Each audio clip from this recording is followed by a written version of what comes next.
নতুন পে স্কেলে বেসিক 50% কিভাবে গণনা করা হবে আজকের ভিডিওতে সেটি ক্লিয়ার করার চেষ্টা করব।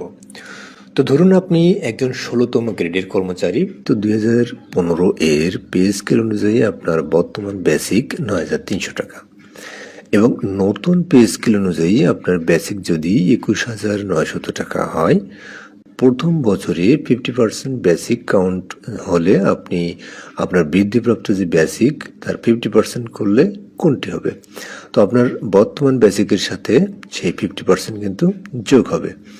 তাহলে 21,900 টাকা 2026-এর পে স্কেল অনুযায়ী এর থেকে যদি 9,300 টাকা বাদ দেওয়া হয় 2015-এর পে স্কেল অনুযায়ী, এবং যেটি হবে সেটিকে আবার 50% গুণ করতে হবে। তাহলে 21,900 মাইনাস 9,300 টাকা সমান হচ্ছে 12,600 টাকা। তো এটাকে 50% দিয়ে গুণ করলে যেটি হয় 6,300 টাকা। তো এই 6,300 টাকা কিন্তু আপনার বৃদ্ধি পাবে। তো এই 50% বৃদ্ধিতে যে 6,300 টাকা হলো, এটি কিন্তু আপনার যে পুরাতন যে পে স্কেলের যে বেসিকটি আছে তার সাথে কিন্তু এটি যোগ হবে। অর্থাৎ প্রথম বছর 50% বেসিক কার্যকর হওয়ার পর নতুন বেসিক বা মূল বেতন কিভাবে নির্ধারণ করবেন?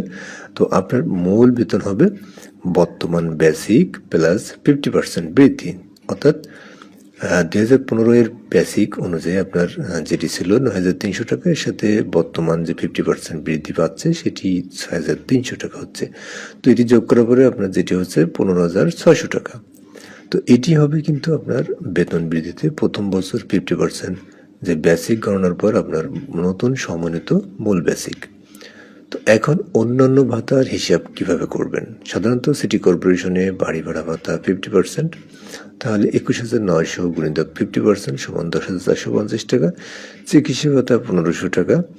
প্রণোদনা ভাতা যদি থাকে তাহলে সেটি যোগ হবে, যদি বাদ দিয়ে দেয় তাহলে সেটি মাইনাস হবে। এবং অন্যান্য ভাতা যেটি থাকবে সেটি 500 থেকে 1,000 বা 800 টাকার মতো হবে, যেমন যাতায়াত ভাতা, টিফিন ভাতা ইত্যাদি।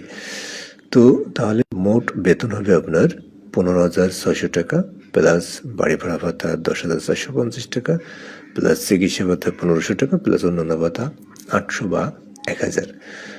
তো সব মিলিয়ে প্রায় 28,350 টাকার মতো হতে পারে। তো চূড়ান্ত ফলাফল কিভাবে দাঁড়াবে? তো আপনার মোট বেতন হতে পারে আনুমানিক 27,500 থেকে 29,000 টাকার মধ্যে। তো এখানে একটি কথা আছে, বাড়ি ভাড়া ভাতা কিন্তু 30%, 40% বা 50% হিসেবে যদি কাউন্ট হয় সেক্ষেত্রে কিন্তু ফলাফল ভিন্নভাবে দাঁড়াতে পারে। তো এখানে গ্রেড ও পোস্টিং অনুযায়ী কিছু ভাতা কম বেশি হতে পারে। তো এটি হলো মূল বিষয়। যদি বেসিকের 50% কাউন্ট হয় তাহলে সম্ভাব্য হিসাবটি এরকম হবে।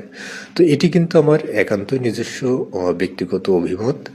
তো আপনাদের মতামত জানাতে পারেন যে এটি কিভাবে গণনা হতে পারে এবং মূল বেসিক কত পার্সেন্ট বা 50% কাউন্ট হলে কত টাকা হতে পারে এবং মোট বেতন কত টাকা হতে পারে। তো সবাই ভালো থাকবেন, সুস্থ থাকবেন এই প্রত্যাশা এখানে শেষ করছি। আল্লাহ হাফেজ।